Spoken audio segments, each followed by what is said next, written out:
In 1957, the U.S. Supreme Court ruled that racial segregation of public schools was unconstitutional. But the first Black students to actually enter previously all-white schools were often not supported by the American public.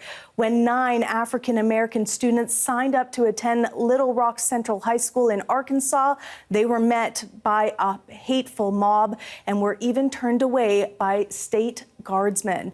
Minnijean Brown-Trickey is one of the Little Rock 9. She joins us now. She's lived in BC and Ontario for much of your adult life, and you're here to talk to us a little bit more about that. I want to call it a legacy because what you've left for myself, I know, has been very profound. It's really a lesson that is still important to teach people today. So let's just start off with, you were such an important part of social change as a young person.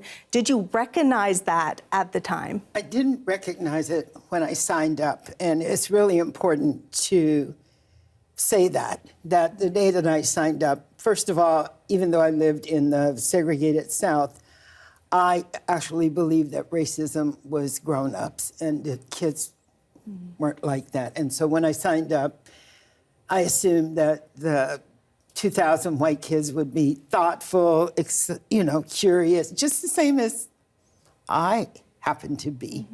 So, I mean, part of it is the moment that I knew that it was important was the behavior of the mob, the fact that media from all over the world were there. And suddenly I'm thinking, this isn't even about me, which is a good place to be, and then feel that responsibility, because otherwise the point of the violence and the hatred was to scare us away. Now, Minnijean, that time was so different than now, but what you've taught people, or is it so different than now? Maybe that's the question. Well, why is it still important to talk about that right now? Well, for me, because I spend quite a lot of time with young people, even to the 2nd grade, is really I teach nonviolence. I talk about nonviolence as a way of life,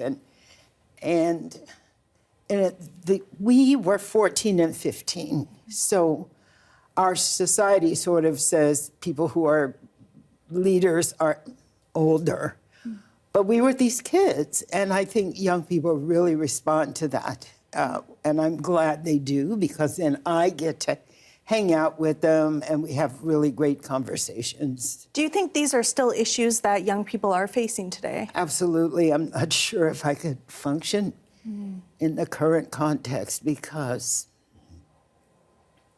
there's so many things coming at young people now that I'm kind of emotional. Yeah. I'm glad that it was only this horrible situation in Little Rock that was coming at us, because it gave us, things are really confusing, so you kind of don't know which way to move, which thing is the thing you should be interested in, which thing you should do something about.